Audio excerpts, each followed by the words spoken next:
my name is Ozo, and I'm the founder of Zozokinetic Yoga. I'm based in Copenhagen, Denmark. Denmark has been my home for the past 23 years. I came here as a dance exchange student, so I studied dance, contemporary dance. What I can say is that movement has been the source of my life, and I guess that's why I'm now teaching yoga and teaching dance and running. I'm also an Essex Front runner ambassador, so I'm all about running and encouraging my community to pick up running and walking. Besides that, you're probably wondering, who am I and why am I here? Well, the reason I'm here, I am 46 years old, and in my titles of being a human being, I am a mother, I'm a divorcee, I'm a yoga teacher, I'm a runner, I'm unemployed, I suffered from stress, burnout. I love to dance. I love to create spaces. I love sharing as a way of empowering and inspiring. I love to learn. I'm curious. I love to meet new people. I love to travel. I think I'm just passionate about life in general. And of course, I do have things that I don't like. But so far, I've mentioned the things that I like. And why am I here today? So, in between everything that I've mentioned, I love to journal. I keep a lot of journals, and sometimes I have moments where I'm just constantly writing. But I have to say that I'm at a point where I maybe don't feel brave enough to think that my writing is good. But then I know that maybe I'm better at speaking than I am at writing, and this is why I'm here. I would love to take your hand and have you walk with me through the past 46 years of my living in this world, and some of the crises and some of the joys that I've experienced.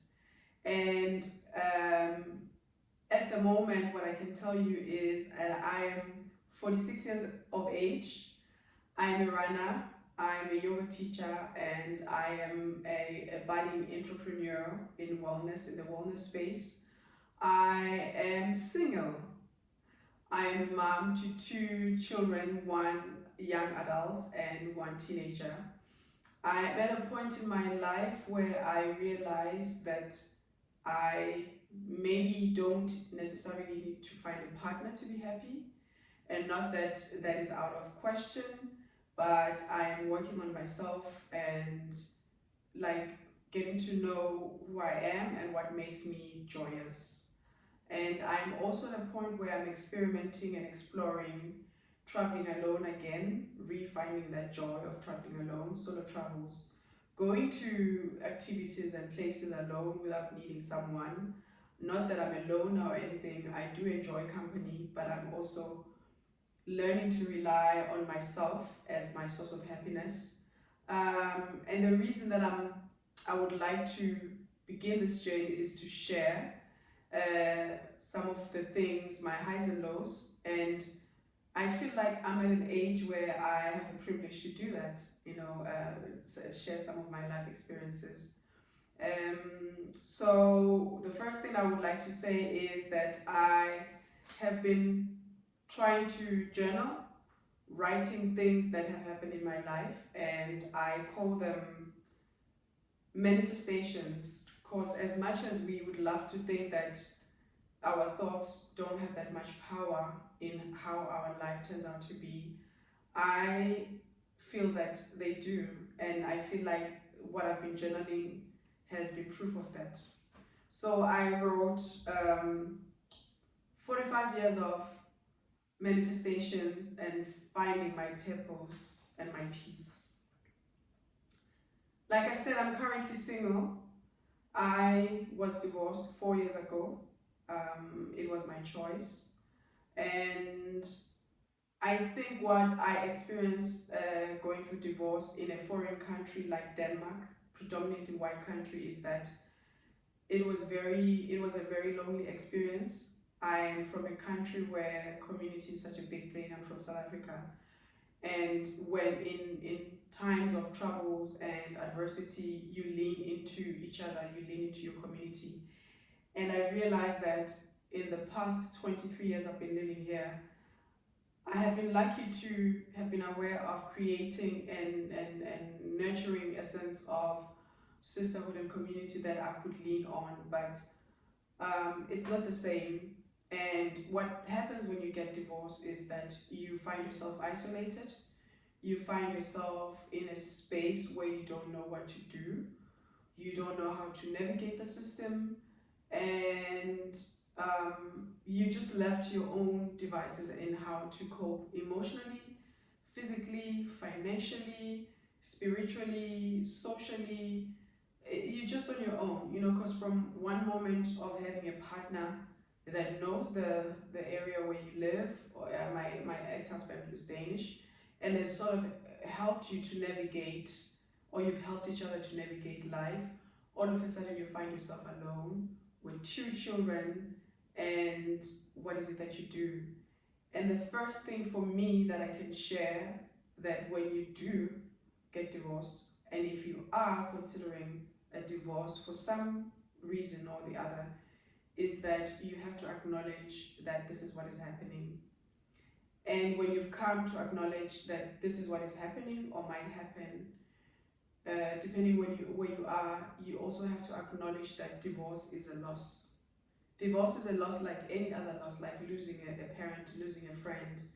And divorce is actually rated as the second most traumatic losses after death. It's a loss of roots, it's a loss of identity, it's a loss of self, it's a loss of time spent and life invested in another person. And in this union, it's a loss of how to, like where to and how to navigate this life alone. It's a loss in many ways, but it's a loss in also how society views you.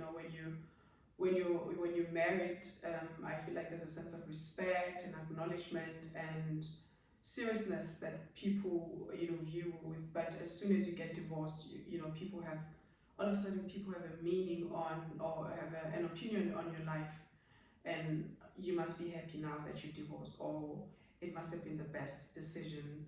I would never be the one to say that divorce is the best decision for anyone. I feel like it's a personal journey, and at the moment when you're doing it, it might not seem like it's the best decision. It takes time. And I feel like I'm at a point in my life, 4 years later, almost 4.5 years later, where I can say that I think it was for the best that we ended up divorcing. But it might be that you're not there yet. It might be that you're still very early in the early stages of your divorce. It might be that you're still contemplating divorce. So it's a journey, but I think the first thing that one has to do for themselves is to acknowledge it and don't see it as failure, but as something that maybe needs to happen for growth to happen, for another kind of relationship to blossom with your ex, and with yourself as well, and with your children as well. But I will tell you that it's not easy. And if you find yourself in the Scandinavia or anywhere in the world, but specifically in the Scandinavia, and you find yourself contemplating divorce, and maybe in the verge of divorcing, telling your partner that you cannot do this any longer, and you have kids, when you have children, believe me, it's one of the most difficult decisions ever to make, because it's not only about you, but it's about the other people as well. And especially if it's small children, I was lucky. I don't know if I was lucky, and I don't know if you ask my children if they would agree that they were lucky.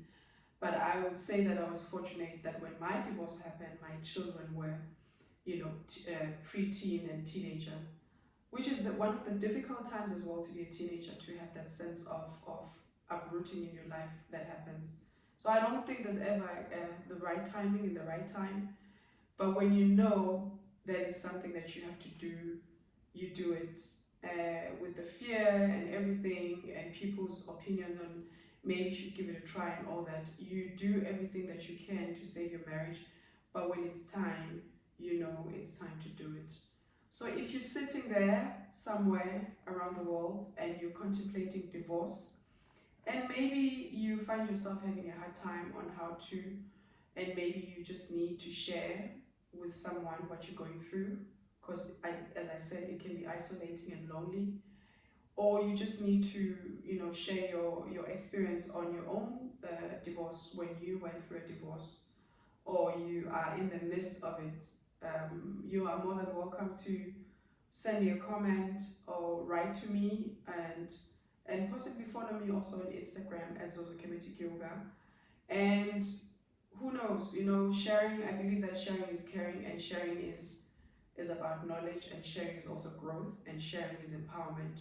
So if my story can empower you or inspire you to move a step further from where you are, or make you make that decision that you've been, putting off, then I think that's how it is. Because I've also looked up to certain women, and I've had women in my life during my divorce process who have been there to support me and have been there to pave the way for me.